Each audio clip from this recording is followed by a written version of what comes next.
Welcome everyone to our virtual village. It's so good to see you all here and to know that there are folks listening on Facebook Live. My name is Sarah Elise. I'm Wilderness Torah's Operations and Special Projects Coordinator, and I'd like to welcome you all to Virtual Village. At this time, we're looking towards the natural world and asking, what can it teach us? As part of awakening the earth-based traditions of Judaism, Wilderness Torah creates village life during our immersive land-based festivals, such as Passover in the desert, by uplifting and encouraging the individual gifts of the collective community. 4 times a week in this virtual village, you can learn with Wilderness Torah community members who are sharing their gifts, as well as longtime stakeholders in the earth-based Judaism movement. We are committed to keeping Virtual Village accessible and free. If you would like to support Wilderness Torah in this effort, perhaps you've come a number of times and you appreciate the teachings that we've been given and you are able, we welcome any and all donations, big or small, as we endeavor to provide Jewish wisdom and community building through this hard time. If you are new to Wilderness Torah or would like to find out more about what we do and how to get involved, my peer Malka will put the link into our website and donation page into the chat right now. This session is being recorded and being live streamed to Facebook. We upload recorded sessions to our website about a week after they're up. So if there's any that you missed or you want to catch this one again, check out our website later. And we're excited once again with our Thursdays to have our Rabbi Zelig Golden. Zelig received rabbinic ordination from Aleph and was previously ordained Maggid by Ralman Zalman Schachter Shalomi. He holds a master's in Jewish studies from the Graduate Theological Union and is our fearless leader here at Wilderness Torah. So I'll hand it over to you, Zelig. Thank you all for coming. Thank you, Sarah Elise. It's great to be here today, and thank you for that nigun and the opening the space for us today. And welcome everyone who's joining us. It's a beautiful day today here in Northern California. The sun is shining and the birds are out, and I just want to give thanks to the bird song this morning. I was really touched in my heart by the morning bird song today. And I think particularly touched by the morning bird song today because my heart's been aching. As I know, for many of us, our hearts have been aching for just the wave of awareness that is coming to us around racial injustice, racial inequality, and then seeing an uprising and the oppression that follows. It's a heartbreaking moment. And so I just want to begin by acknowledging that. And fearless leader, perhaps, Sarah Elise, and I share on such a time some trepidation. So because the importance of of the wilderness right now, we could question the importance of the wilderness right now. But I want to bring us, to the best of my ability, to an understanding of why the wilderness is perhaps even more important now than ever. So this class may be in the merit of all those oppressed by racial injustice.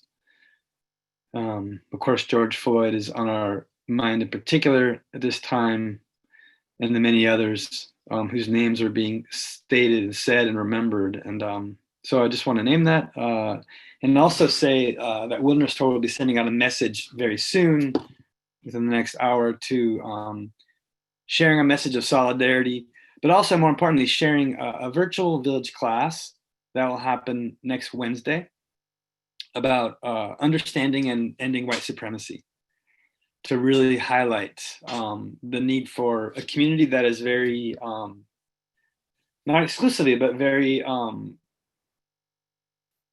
predominantly filled with people who identify as white, Ashkenazic Jewish, that it's, for a long time, it's been time for us to reflect on our whiteness and our privilege. And now it's impossible not to do so. And so, Wilderness Torah will be beginning, some public exploration of these topics. And I say beginning because it's a hope that we'll be doing deeper and deeper work on how to look at systemic injustice and systemic inequality, and what Wilderness Torah's role is in that, both doing internal work and the solidarity work. So to name those things as we begin, because they must be named now. So welcome to this. So what I want to say to move from that real topic of the moment into the wilderness, and we'll come to this hopefully in the conclusion of this session, is that I deeply believe, and I've said this probably more than once in Virtual Village, that unfettered nature time is essential to every human being. Every human being. Without that essential ingredient, it is essentially the case that we are unable to fully know ourselves. Because when we spend deep time in nature, in the wilderness in particular, there is the potential for us to be revealed to ourselves more deeply, our true nature, the gifts that we were sent here by the Creator, and how to walk our path. And I just say that for myself, I have been lost many times in my life. And it was repeatedly the wilderness that helped me find my way again. Also the support of good human beings and good ceremonies, but always with the wilderness involved. And so we studied Hit Bodedut previously in Virtual Village, and that is really a daily practice or an intermittent practice. And today I want to talk about the deep wilderness time, the time of spending not an hour, not necessarily even a day, but days at a time in the wilderness. And I want to turn first to my Rebbe, my teacher, Rabbi Zalman Schachter Shalomi, who offered these wise words from an article he wrote calling Renewing the God Model. This is a quote from Rabbi Zalman Schachter Shalomi. He passed in the summer of 2014, so almost 6 years ago. The absence of a vital mythology for a whole and healthy earth, one shared by all peoples and species, is a cause of great concern. Earth is in a dire crisis for survival, and as of yet, we have no means to redream our hoped-for story. We have faced a historic turning point, the millennium, and there is a need for visioning the future of human spirituality in harmony with our Gaian understanding.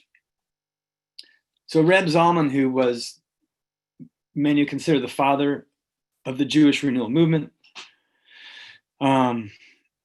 would be 95 years old today. In the decades before his passing, began to speak more and more and more about a Gaian understanding or a Gaian consciousness, which in a way is the entire mission of Wilderness Torah, to understand that human beings are part and parcel of an entire Earth ecosystem. And really, I'd say for more than one reason. Obviously, if we don't know that we are part of this system, then it is virtually impossible to be a part of and care for the system, hence the ecological challenges we face today. And in the deep personal place, human spirituality, that when we fail to have that relationship, then we fail to know ourselves and therefore fail to serve in that way from our truest, deepest knowing of our true self. And as a reminder, Genesis speaks of this. Vayomer Elokim na'aseh Adam b'tzalmenu kidmatenu. And God said, let us make Adam, the earthling, in our image after our likeness. That human beings are not separate. Human beings aren't even just the stewards of, although the Torah says that we shall rule creation, it also says later that we shall be stewards of. But this first line, let us make earthlings in our likeness after our image, the rabbis are very clear in the comment that it is not that the image is of God, but in speaking in the we. God is speaking about all of creation. So humans are in the likeness and in the image of the fish and the birds and the beasts and the waters themselves and the mountains.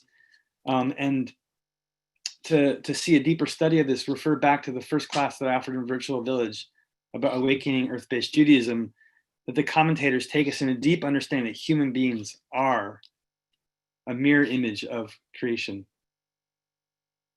I'm going to pass over here and go right to Aleph Dalet Gordon. And Aleph Dalet Gordon was an early labor Zionist who, yes, had his sights on land and a return to the land, but also with a spiritual vision. And he said prophetically in 1910, when you will return to nature. And when he says return, he's speaking of tshuva, the very kind of tshuva or return, spiritual return that we talk about on Yom Kippur, the deep returning work. When you return to nature, on that day, your eyes will be open and you will gaze straight into the eyes of nature. And in the mirror, you'll see your own image. You will know that you have returned to yourself, that when you hid from nature, you hid from yourself. That when you hid from nature, you hid from yourself.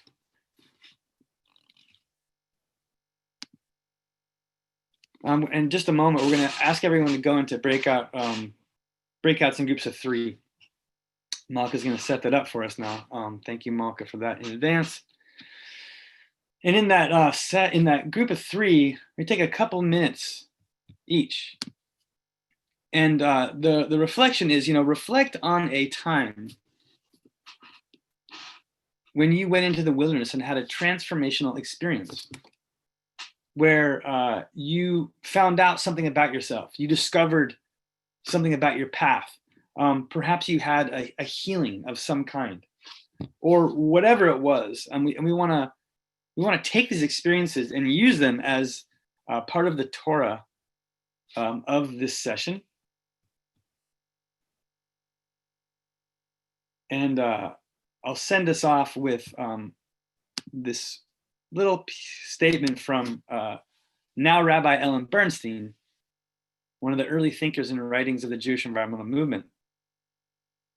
How wilderness forms a Jew, that the experience of the wilderness, unfettered time in deep nature alone, is a core human experience. And Ellen, now Rabbi Ellen, provides the case that it's a universal experience. It's also a deeply Jewish experience. Many of our ancestors took to the wilderness. Abraham, Jacob, Moses. And I would add Miriam and prophetess judge Devorah, and many, many others were called to forsake their settled lives, their homes, and their communities, to endure a period of uncertainty and unfamiliarity in the desert, in the wilderness. It was only in the unknown that true self-knowledge could be obtained. There, they would meet God, discover their sense of purpose, and become Jews. So her argument is that it is the deep wilderness that helps one become a Jew. So Malka, if you will, let's send us off into our breakouts for a few minutes. We'll have let's do 8 minutes in the breakout rooms. Come back at 11:22. That gives you 2 to 3 minutes apiece. So actually, before we do that, before we disappear into the room, let's take 1 minute, and just go inside. Regardless of what you're doing, maybe pause what you're doing to go inside, and just imagine yourself in the wilderness. And if you've never been to the wilderness, then do your best. A time when you went to the wilderness that was transformational.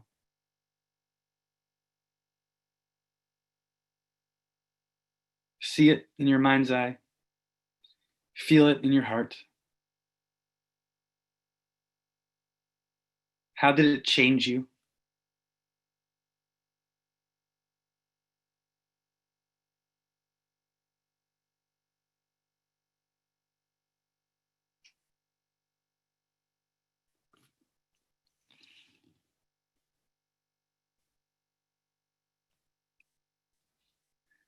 And for those of you who are have your videos off, I would request that if you can, you turn your videos on, at least for the sharing, so that in small groups you can see each other.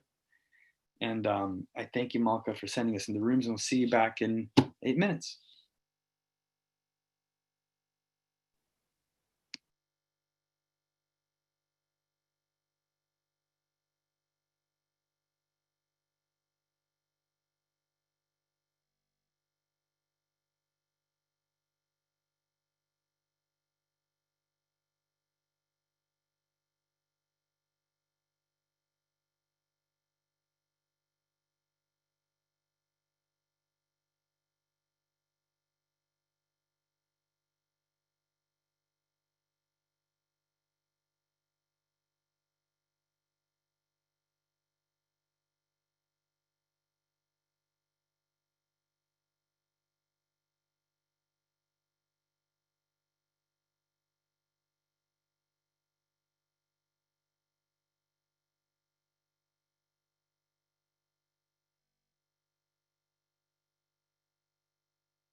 we're back.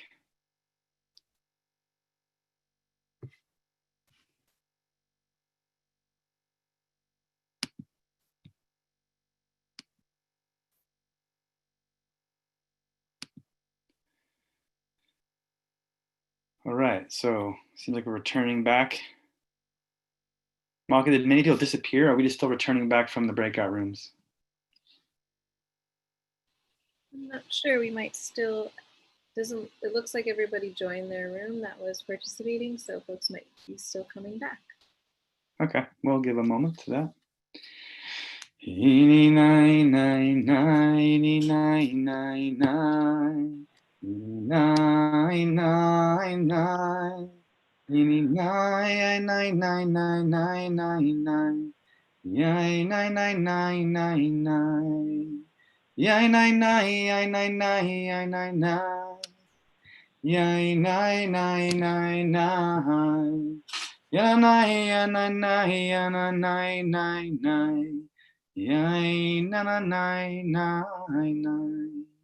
All right, welcome back, everybody.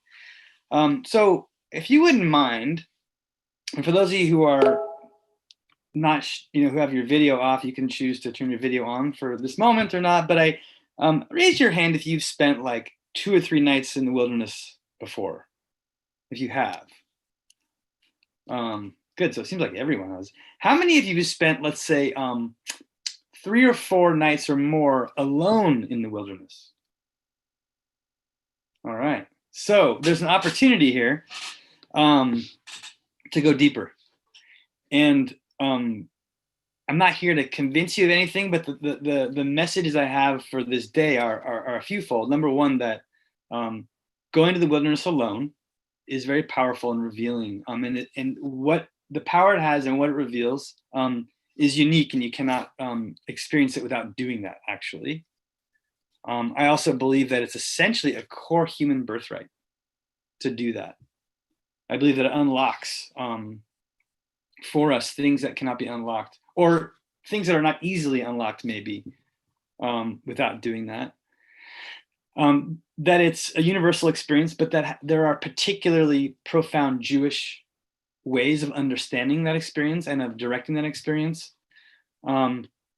And I would say that the times that we're in call for it, particularly because the times call for us to be particularly aligned with our true gift, our true nature, and the heart of compassion and humility that we receive when we go to the wilderness. So I'd love for us to take a moment, maybe 2 or 3 of you share something that came from your chavruta, your personal time in your groups.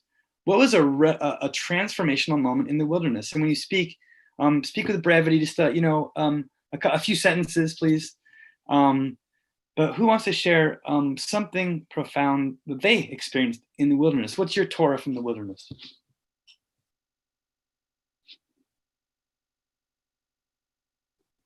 Tom, please. Part of what I shared, my tour in the wilderness, is that I am part of a family that includes beings other than humans. We're all part of the same family. And yeah, I guess that was the core of that experience. Thank you.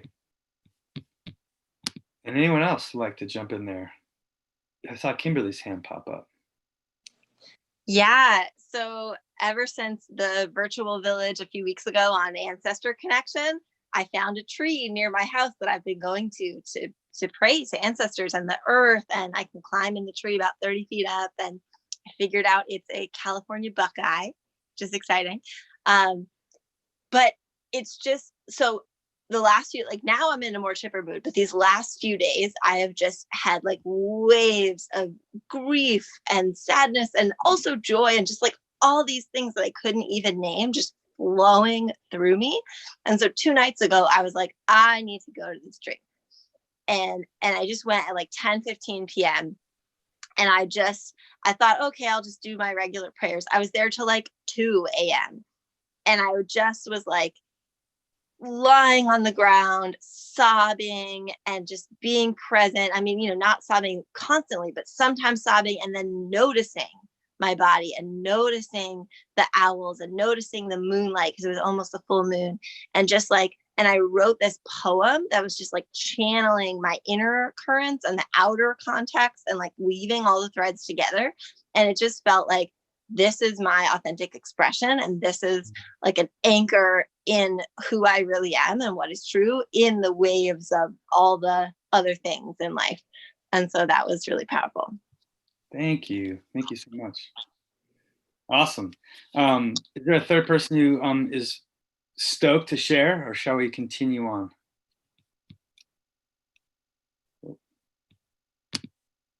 Okay. Pat, please. Well, my backyard is it's my sacred place. It's become my sacred place, and particularly when it was very wild and overgrown. The hardest thing for me to do recently was having to cut the high weeds and grasses because my wife gets ticks. But when it was fully wild and with wildflowers, the trees, and I really felt a connection. I felt membership. I felt connected to to everything that was there, even the breeze that was blowing. And I feel now that my membership in the community. I mean, I'm one of the members. I'm like them. I feel like there's a responsibility for me as a member to because I know things about the threat to this community from climate change and everything else that we're doing. So I feel I have to stay involved in, and I need to do what I can to take care of my other members of my community. Amen. Thank you. Beautiful. So by going and spending deep time in the natural world, it opens us. Our natural state, as Kimberly sort of described, the flow opens up, a sense of belonging, as Pat is talking about, and then the sense of responsibility that follows. We sometimes talk about that from, inspiration to connection and connection to action. And so, and I want to say that in all your cases, they're absolutely beautiful. And it sounds like they're in nature, but they're not necessarily in the wilderness. And so if you're having that powerful of an experience, I am guessing that you will have an even more powerful experience when you spend that deep wilderness time, because the connection will be there, and the depth of time and the lack of things that hold you back, which we're going to talk a little bit about. So we're going to go back and share some resources. So I first want to direct you to Rabbi Mike Cummins' book, A Wild Faith, Jewish Ways into Wilderness, Wilderness Ways into Judaism. Rabbi Mike was here in the virtual village and taught, and he was fantastic. And this, if you're looking for a resource that gives some of the underpinnings of the Jewish wilderness experience, this is the first place I'd recommend you go. And,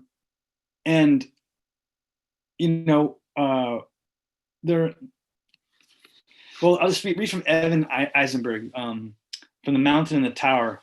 He says, in all of ancient Near Eastern literature, the Bible is one of the few texts that really knows wilderness is a place of majesty, a place where God lets itself be known. Far from rejecting nature, the Hebrews embrace her as a whole, thorns and all. And I might push it back against Reb Eisenberg and say that the Torah also sees the wilderness as sometimes as a scary place, as a punishing place. And so it's not all like roses, because the wilderness is raw, the wilderness is powerful, the wilderness is humbling, but certainly the wilderness is a place of discovery. And so I always want to touch on Moses and the burning bush, and I'll do so really briefly because I've taught about it at length earlier in the virtual village journey. But just to say that in Exodus 3, this is the story of Moses, where Moses has left Egypt, raised in the palace, left Egypt confused and afraid, become part of the family of Yitro and the Midianite clan, married Zipporah, and now he's tending the flock of Yitro, his father-in-law. deep in the wilderness. And this is his whole encounter with the burning bush. And the burning bush experience is powerful. But the point I want to make here about Moses is that this is Moses' turning point in his entire life, in my opinion. And Moses is considered to be the most clear, potent prophet of the Hebrew Bible, of the Torah. And this is the moment where deep in the wilderness, Moses gets his vision, where it's, God says, come and I will send you to Pharaoh and you shall free my people. So this is the vision. Moses receives the vision. So the daily connection going into the grasses of the field and praying, this is Hibodedut. But over and over again, the Bible, the Torah teaches us, and the ancestors teach us that when we go to the wilderness in a deep way, in a prolonged way, this is where we receive like the vision for our lives, or sometimes the deep healing for our lives. Brene Brown is a American scholar who speaks about this. True belonging, she says, is the spiritual practice of believing in and belonging to yourself so deeply that you can share your most authentic self with the world and find sacredness in both being a part of something and standing alone in the wilderness. True belonging doesn't require you change who you are. It requires you to be who you are. And Brene Brown goes on to say that the wilderness is a place that helps us unlock who we are, which is exactly the experience of Moshe in the burning bush. Unlock your habits, Moses. Take your shoes off your feet, unlock yourself. So it's like the wilderness has this ability to unlock that which is waiting for us to discover. And I had to bring this text in. If you're interested learning more about the American experience, and the title of this class and the title of this text sheet is, Judaism, Wilderness in the Jewish Mind. And this is, I'm riffing off of Roderick Nash, and this is a pretty old book now. Where he wrote Wilderness in the American Mind, and it's all about the formation of the Wilderness Act politically, and the preservation of wilderness in America, and the role of wilderness in the formation of the kind of frontier culture, but also the spiritual culture of the American West. And it's just a powerful story to understand the role of wilderness in the American mind. And so as Jews who are accessing the wilderness of North America, it's an interesting, place to cross. And I want to just point this out. And then I want to go to a slightly deeper Torah about the wilderness. So I think it's 4 weeks from now, we come to Parsha Chukat. And this is following the death of Aaron, following the death of Miriam. There's some transformation happening in the tribe, and it's not that long before the death of Moshe himself. And in that Torah portion, they're on a journey in the wilderness, and they go from place name to place name to place name. And one of the places they go is from Midbar to Matana. This is the book of Numbers. And first, what does the word Midbar mean? What does the word of Matana mean? I'm curious, does anyone want to translate Midbar for this Holy Souls, the Holy Souls collected here? Anyone? Midbar? Just wilderness? What was that? Is it wilderness? Or It's interpreted as wilderness. But Nechama, why don't you jump into? Expansive place. midaber, to speak. Yeah, so it means all these things. So I heard wilderness, I heard to speak. What else did I hear? Did I hear desert? Expansive place. Expansive place. So expansive place is probably more of a drash, more of an interpretation. But it is the expansive place, so it's connected to that. So midbar is the word probably most commonly translated as desert. But because the deserts are the wildernesses of Israel in that entire region, then it's the wilderness as well. But the deeper meaning here is midaberet, lidaber, to speak. It's the place where there's speaking. Who's speaking? Nechama is shaking her head. It's God, right? God speaks, So when we go to the Mamash desert, when we go to the Mamash wilderness, there's something different, you know. It's like Eliyahu Hanavi receives the kol demama deka, the small still voice. This is the voice in the wilderness that is imperceptible until we go to the place for long enough when it gets so quiet that we can hear the small still voice. And then matana is the gift. So from the wilderness, the gift.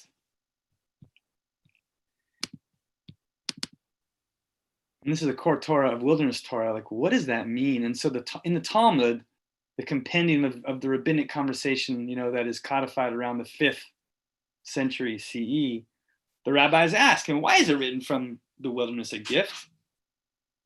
And the rabbis answer, when a person makes oneself like the wilderness, kamidbar shehu mufkar lechol Torah, which is free to all. Free to all. The word mufkar, or more commonly seen in Talmud as hefker, Torah is given as a gift, as it says from midbar matana, from the wilderness, a gift. So this word hefker, let's pause on the word mufkar or hefker. What does this mean? An important, very important word in this moment. What does hefker mean? And in what context is it being used?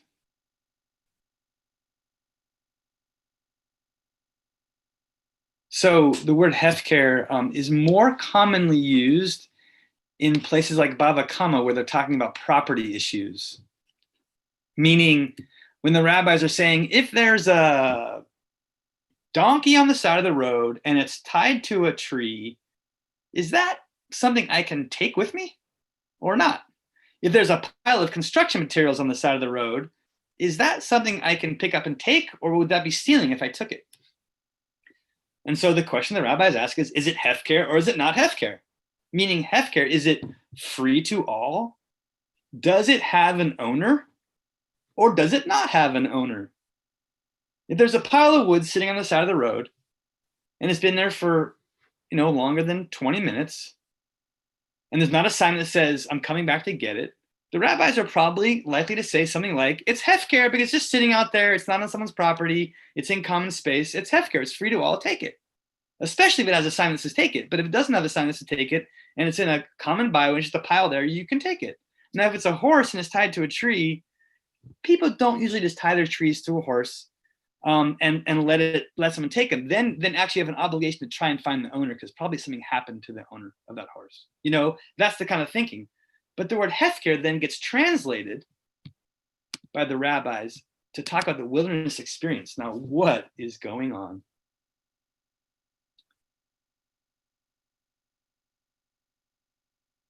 When a person makes oneself like the wilderness, which is hefker, mufkar, the wilderness is hefker. But when a person makes oneself like the wilderness, when someone makes oneself hefker, then Torah becomes available like a gift. What are the rabbis saying? Any ideas? This to me is one of the deepest Torahs of the rabbis in the human experience of self-discovery, to become hefker, for a human to become hefker like the wilderness. What do you think that can mean? Can you show that for a moment more? Sure thing. Thanks for asking.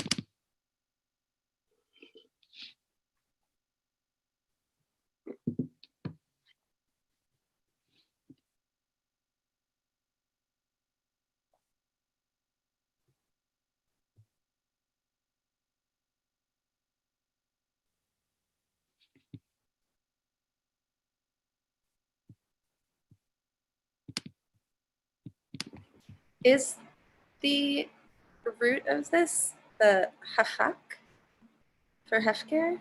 Is that the root, or no? Am I on a? I think you're on a different train there. I'm on a different train. Okay, never mind. Julien. Thank you for remembering. I have a clarifying question. It says Torah is given as a gift. Does that mean that the person who makes oneself like wilderness gives Torah like a gift, or is given Torah like a gift? Torah is given to a gift to them Okay. as a gift when a person makes oneself like the wilderness. So the question is, what does it mean to make oneself like the wilderness? And then how do we make oneself like the wilderness? And what's even going on? Tom has his hand up. Yeah, thank you. What's coming to my mind is to let go of holding on so tight to who we are, and our identity is whatever it is, just to let go, and then we will be open, and we'll be like the teacup that can receive tea. And if it's full already from holding on to everything, then there's no room left for any Torah or any teaching to come into my teacup. So when I let go, and I'm open, and I'm free for the wilderness to speak with me, then I hear something. Amen. Thank you, Tom. I feel the same way. Anyone else want to take a crack at? So Tom is likening the notion of hefker to like a teacup ourselves being full or empty. The empty teacup is like the hefker. I'm hearing something from you, Jane. I'm thinking about the idea of freedom, which the idea of being free, and being free implies to me not having boundaries, like the wilderness has no boundaries, and that then we're like then we can receive when we don't have boundaries that need to be crossed. We're like open vessels, like similar to what was being said, but that lack of any fences or boundaries speaks to me. Beautiful, thank you. So you're liking the concept of a hefker to the boundaries that contain us, I think. And when we go to the wilderness, there's a way in which those boundaries can dissolve. Sorry, you're still muted, Jane. I say boundaries are removed when something's free. Beautiful. Kimberly has her hand up. I have a question. What is hefker, and where is it on that quote that you showed? Okay, let's go back to that quote and I'll show you.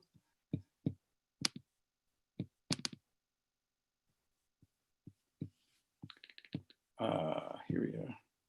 Oh, sorry, I'm on the wrong one. That's another quote that's coming. It's here. Whoops, that's not it.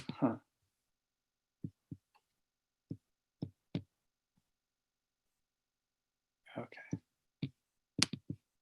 It's right here. I'm circling with my cursor. See it?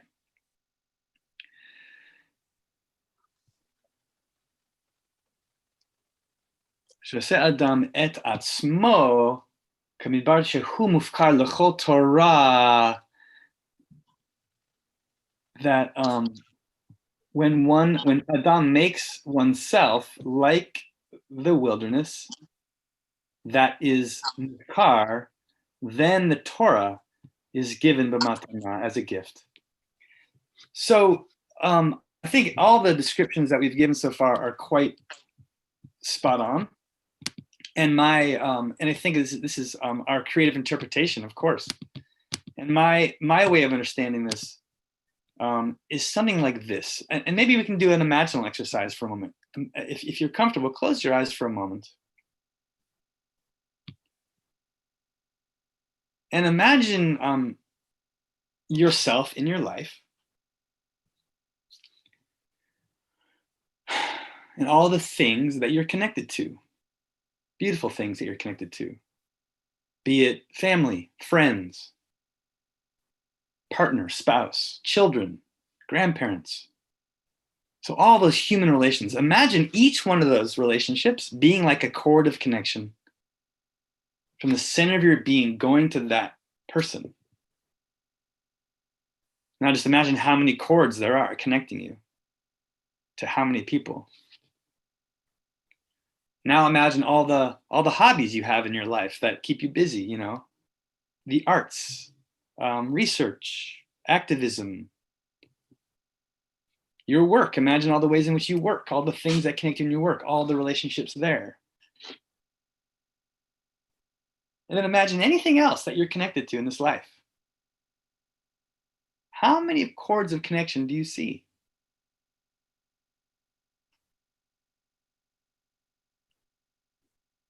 Now, imagine yourself putting on a backpack or being shepherded into the wilderness with a mule train, however you want to go. But imagine yourself in the wilderness on a mountain or in a meadow or in a forest, the place that would be most exciting to you. Perhaps it's on a wild beach somewhere. And imagine when you first get there, all those chords are still alive. Remembering these people, thinking about these people, what stories you're going to bring back to them. Oh, I wish they were here. All that energy.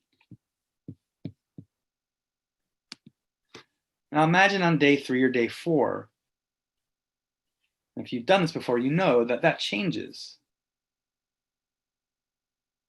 It's not that those relationships disappear, but the chords are lighter. And if you consciously want to, you can actually release them temporarily so you can be free. And like Jane said, the boundaries of the wilderness have no limit. It's so expansive that you can expand into the space and let the space expand into you.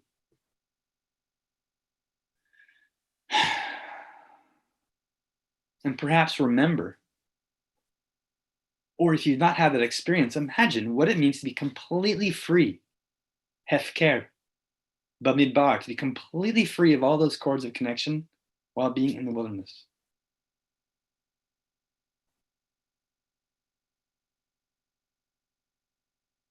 The shoulds disappear. The time disappears. The pressure that keeps us in our stories disappears. And something is allowed to emerge.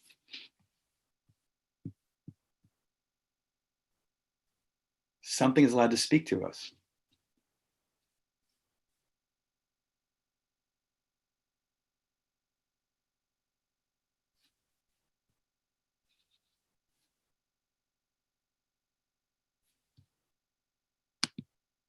Let's turn back to our screen for a moment and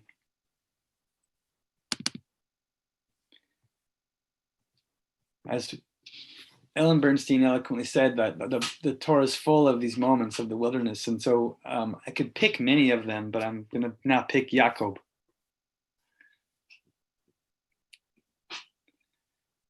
Jacob is known in the Kabbalistic tree of life associated with Tiferet, the center, the balance, the heart.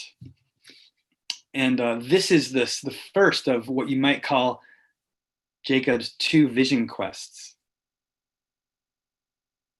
In this first quest, inadvertent, he's running, from challenges with his twin brother, and he's on his way to his uncle's place. And the story says the sun sets prematurely on him, and out there in the wilderness alone, the sun is going down, and what does he do? He takes a stone, or some say a circle of stones, but he lays his head down and goes to sleep. And in that sleeping, a dream, and this is the Sulam Yaakov, the dream of Jacob's ladder. And in that dream, the angels are ascending and descending.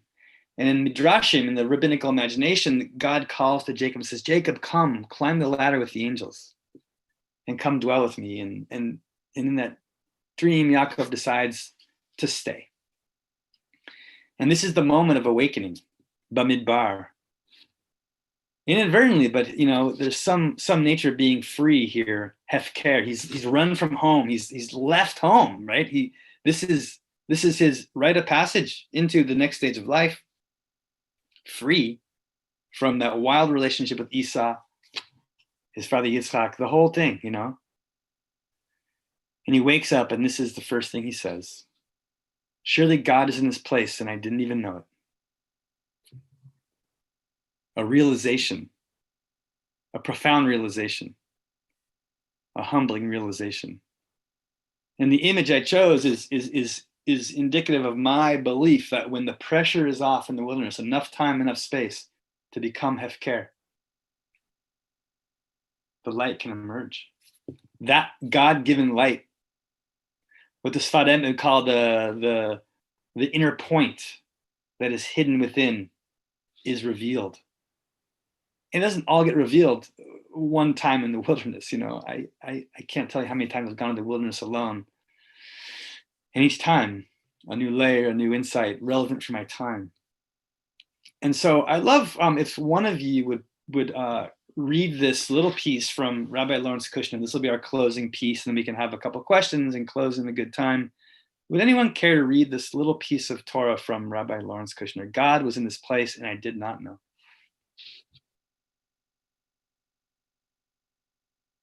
Amy, please.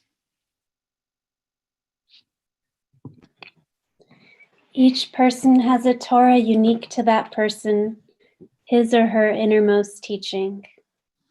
Some seem to know their Torahs very early in life and speak and sing them in a myriad of ways. Others spend their whole lives stammering, shaping, and rehearsing them.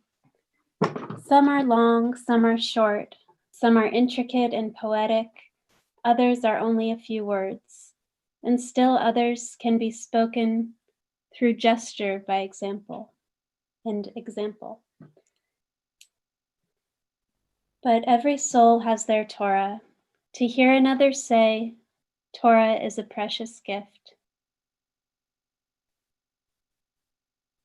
For each soul, by the time of his or her final hour, the Torah is complete and teaching done.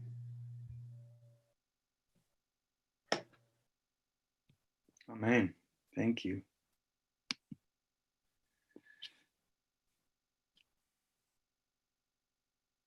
So we have a couple of minutes. I wonder if there's maybe one burning question in the kahal or insight, reflection. Please, Nechama. Pirkei Avot, chapter 6. Does someone else? Okay. Does someone else want to say something, or? I heard someone say Pirkei Avot, chapter 6. Anyways, what was really... That was me. I still hear a voice. Nechama, go for it. Okay, so what was really cool is that you brought your first source of that we see ourselves in nature, we see our divine in nature, and then bringing it to Moshe. The first thing that God ever said to Moshe was, take off your shoes, feel the earth beneath you. And then when you were talking about the Hefker element, it's like feeling the dust, like we are like a little grain of sand. And then we are also this great fire and sun, like the humility in it and the vast greatness and capabilities of the shining, soul that we have the potential of. So I appreciated the image of just being in nature alone, even though I've never done it. So it's inspired me. Thank you. Amen. Yeah. So with that, I want to offer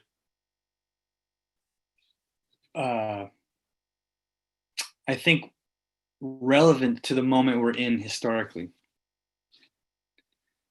that when it comes to social movements, when it comes to cultivating healthy, whole communities, when it comes to being in allyship with those who are oppressed, part of the story, I believe, is being integrated ourselves, knowing each our own gifts.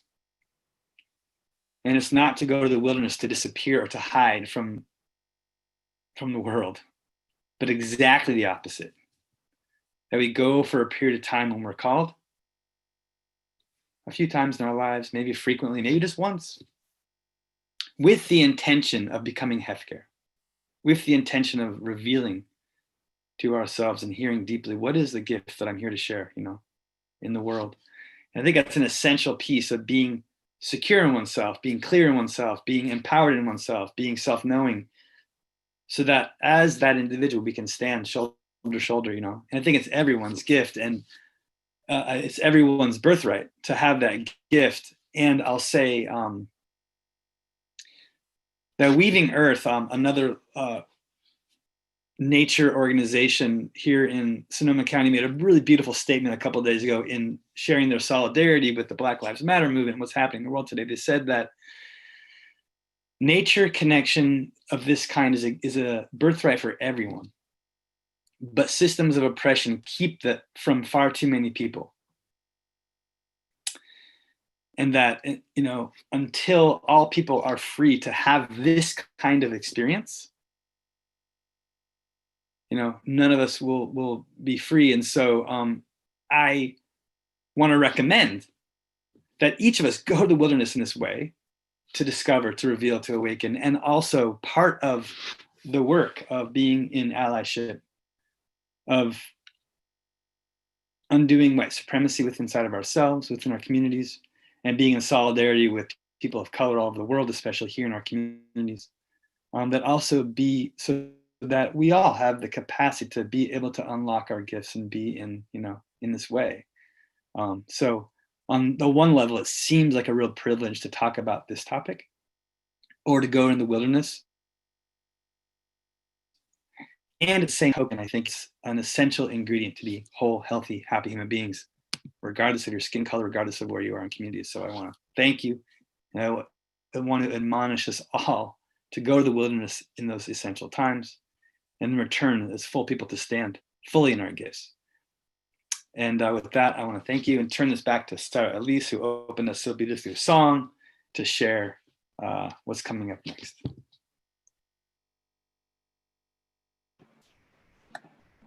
Hi, everybody. Again, Sarah Elise here from the Wilderness Tour team. Thank you for being here today. So grateful to be in virtual community with you.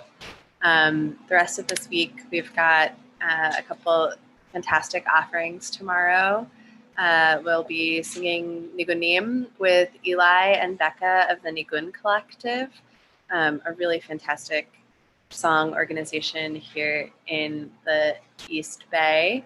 And also tomorrow night, we have Kabbalat Shabbat with Urban Adama, so you can tune in for prayer and ushering in the Sabbath together with us.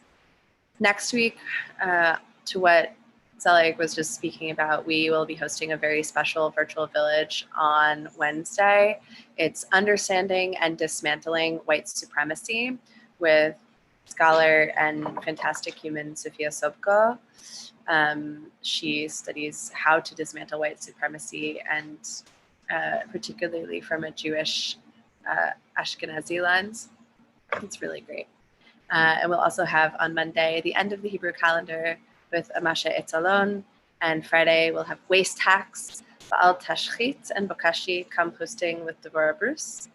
You can check out our website, newsletter, Facebook, or Instagram for more updates and details. Please consider sharing this experience with others. You can tell your friends and family around the world about Virtual Village, invite people to events on Facebook, or share the recording of today's class after we post it next week. Mike Piermalka has inserted the links in the chat to our website and donation page if you feel called to support this work more deeply. We appreciate all donations, big and small. As well, you can fill out our survey and let us know how we can support you more in connecting with Wilderness Tour and each other. Thank you so much, Zelig. Such an honor to learn with you as always. Blessings and have a beautiful day. Thank you. Thank you, Sarah Elise, again. And thank you, Malka, for supporting this, and everyone for coming. And the last thing to say is that next week, I will not be teaching on Thursday. And the intention is to really focus the energy on the classes offered, in particular Wednesday class on white supremacy, and sort of in deference and solidarity. In that way, we'll be taking a week off of my class. And so just want to really invite you to consider how you're responding at this time. Our newsletters will be going out very soon with a message about the moment, with really powerful resources that mostly Malka compiled that are amazing. Thank you, Malka. Books and films on educating yourself about racism at this time, ending white supremacy, and in particular, some really beautiful stuff about how to educate our children at this time. And so, doing our best to meet the moment. So thank you.